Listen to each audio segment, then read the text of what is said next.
आप लोग भी कोरोना वॉरियर हैं, एक मजबूत वॉरियर है, इसलिए आप सब नमस्कार के पात्र हैं। स्वागत है। हमने तीन बार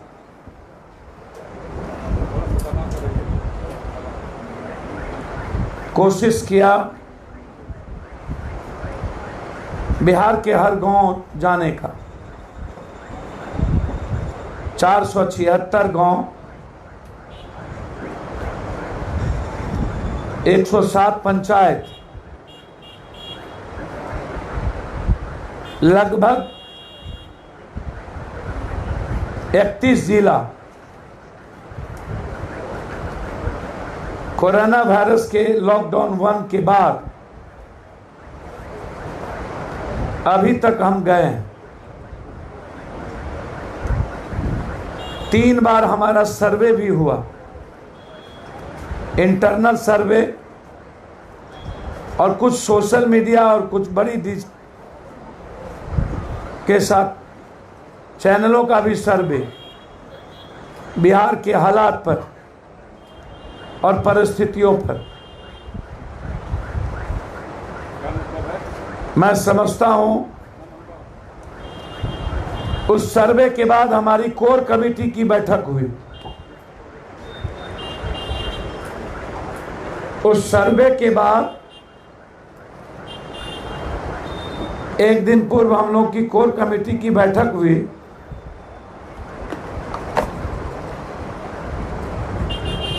उसमें आया कि 4 सालों से 5 सालों से मजबूत प्रतिपक्ष के रूप में जन अधिकार पार्टी, और ये कल अंकेश तिवारी जी ने भी ट्वीट किया, इकोनॉमिक्स टाइम्स ने भी लिखा कि most of the emerging personality in Bihar and party जन अधिकार, ये इकोनॉमिक्स टाइम्स ने लिखा।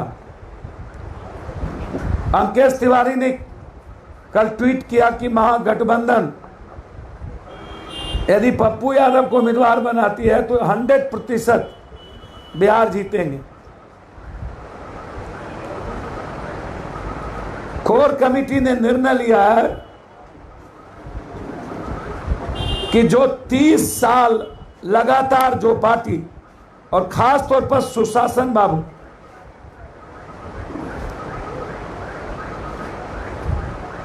जिन पर मेरा सबसे बड़ा सवाल 6 महीना का तनख्वाह देकर और प्लेन का टिकट देकर लगभग मजदूरों को यहां से लोग ले जा रहे हैं, जो पैदल आए, और एक आदमी को उन्होंने रोजगार नहीं दिया,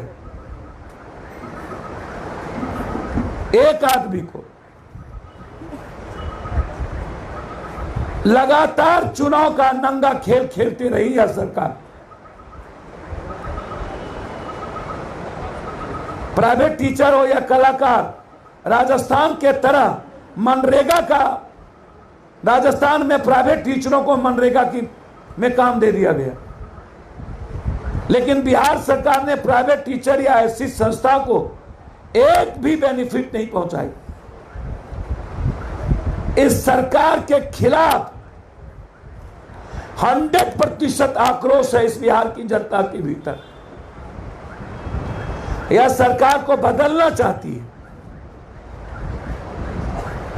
और सर्वे में साफ आई, थर्ड फ्रंट नहीं, जन अधिकार पार्टी इस सरकार की सबसे बड़ी असली प्रतिद्वंदी, कोई थर्ड फ्रंट नहीं। बिहार की जनता ने मान लिया कि असली प्रतिद्वंदी, और वो जिम्मेदारी हमें एहसास हुआ, तो कोर कमेटी ने बिहार में लगभग 150 सीट चयनित करके अपने उम्मीदवारों को इंटरनल चुनाव लड़ने की तैयारी करने की इजाजत दे दी। 150 सीटों पर जो 10 सीट है उस सीटों पर हम गठबंधन करेंगे जो बिहार में अचानक की तैयारी में है। लेकिन 150 सीटों पर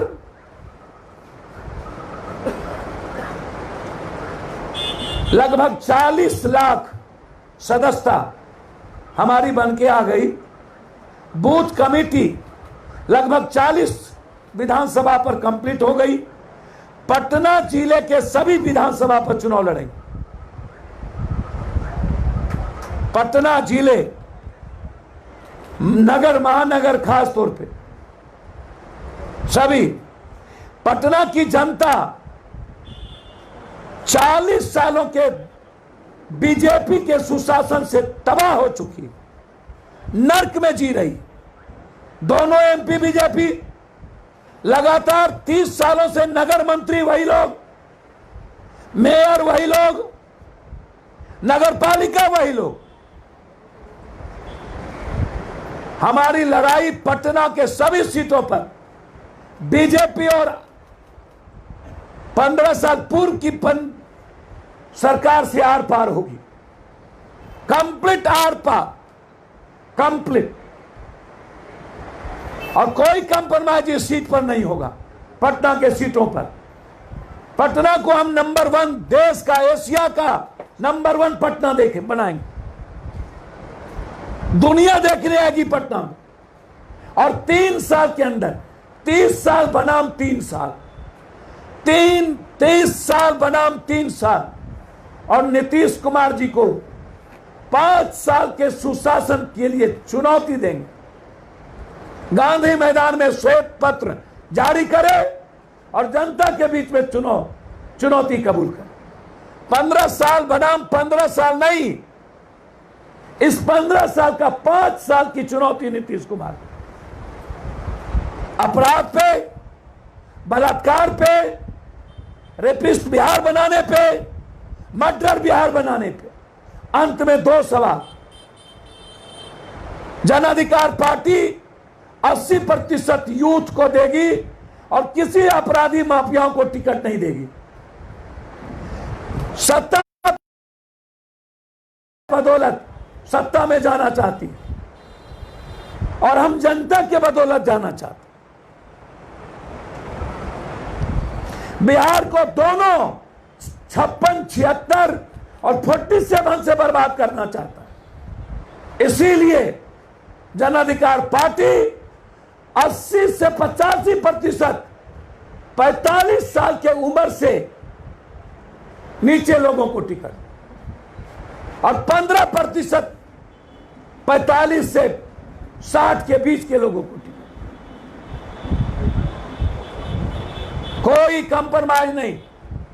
अंत में बीजेपी और जदयू से मेरा एक सवाल, 15 साल मिला, अब बकस दीजिए बिहार को। और 15 साल पहले एक सत्ता को मिला, आप भी कृपा करिए बिहार पर। और ये तीनों पार्टी से बिहार के लड़के जानना चाहते हैं कि जदयू, बीजेपी और आरजेडी आईटी के नीट एग्जाम पर चुप क्यों है। 45 लाख बच्चों के साथ सौदा क्यों कर रहे हैं। इस नीट के एग्जाम के खिलाफ हम सब, हो सकता है डबल बेंच में, फुल बेंच में जाए। मैं धन्यवाद दूंगा सोनिया जी और सारे विपक्ष के सीएम को कि बच्चों की सूद ली। नरेंद्र मोदी जी ने भारत के यूथ को मारने की तैयारी की। धन्यवाद। कुछ पूछना है तो पूछ सकते। यादव जी, पिछले विधानसभा चुनाव के वक्त आपने पार्टी का ऐलान किया था। उस वक्त अपने मैनिफेस्टो में बहुत सारे लुभावने वादे किए थे, टीवी, फ्रिज, गरीबों को देने की बात की थी। उस समय पब्लिक आपके ध्यान में नहीं आई। सत्ता में थी कि हम आए थे क्या एकदम देते। उस समय भी आपने कई वादे किए थे, लेकिन पब्लिक क्या जाती है वादे। हमें काम करना है ना, हमने काम किया है ना। बाढ़ में हमने काम किया है, कोरोना में हमने काम किया है, चमकी में हमने काम किया है, पटना बाढ़ में हमने काम किया है, एनआरसी में हमने काम किया है, प्याज में हमने काम किया है, सरकार और विपक्ष से नहीं। यह जिम्मेदारी मेरी। शेल्टर हाउस में हमने काम किया है। बिहार को मर्डर बिहार और रेपिस्ट बिहार और भ्रष्ट बिहार से निकालने की जिम्मेदारी अब जन अधिकार पार्टी और मेरी। और आप चिंता ना करें, अगले सप्ताह प्रतिज्ञा पत्र में आपको एक एक चीज का वादा मैं दिखाऊंगा। अभी बिहार बचाने की जिम्मेदारी के साथ आगे बढ़े।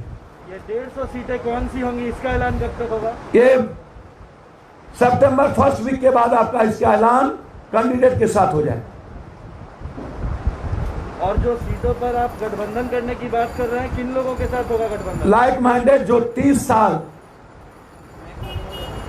जिन्होंने बिहार को नर्क में ले गया, उससे जो इतर लोग हैं, जो बार बार मैं कह रहा हूं और मैं आज भी उम्मीद करता हूं, भरोसा है मुझे कांग्रेस पर और भी अन्य लोगों पर, और मैं उस बात पर अडिग हूं, अत्यंत पिछड़ा और दलित एक मजबूत और सशक्त नेतृत्व हम सामने लाएं। थर्ड फ्रंट का क्या हुआ? पिछले थर्ड फ्रंट का कोई सवाल ही नहीं है। प्रेस कॉन्फ्रेंस में आपने मैंने थर्ड फ्रंट के बारे में नहीं कही थी, मैंने कहा कि एक विकल्प मैं दूं, सत्ता को बदलने का विकल्प जन अधिकार पार्टी का हो।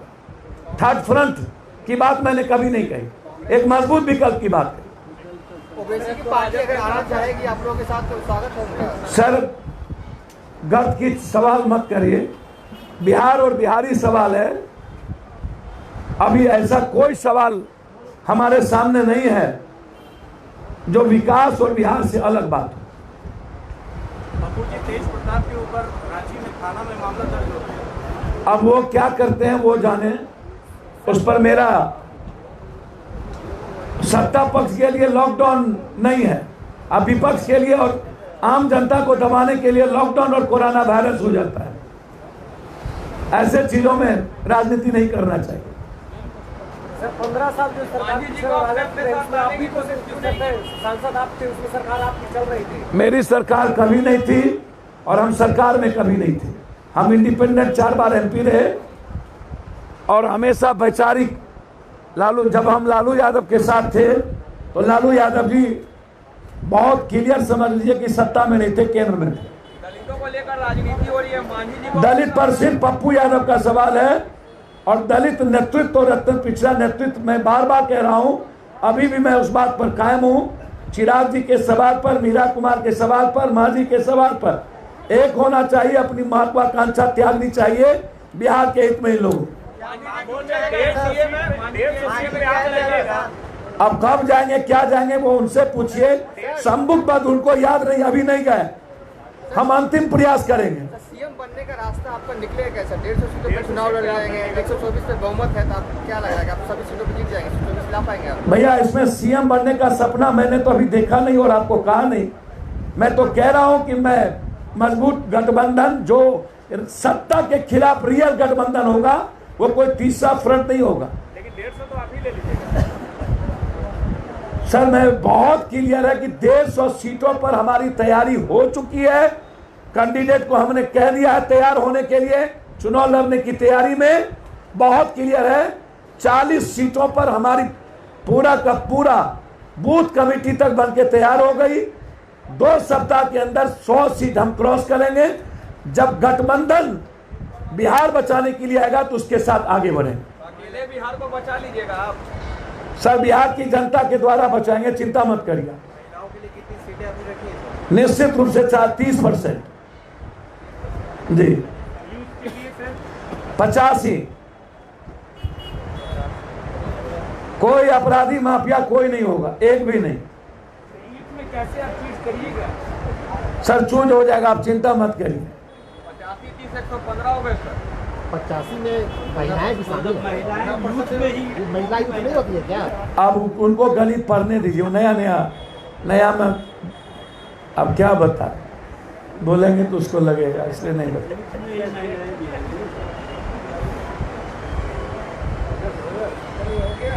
और कुछ पूछना?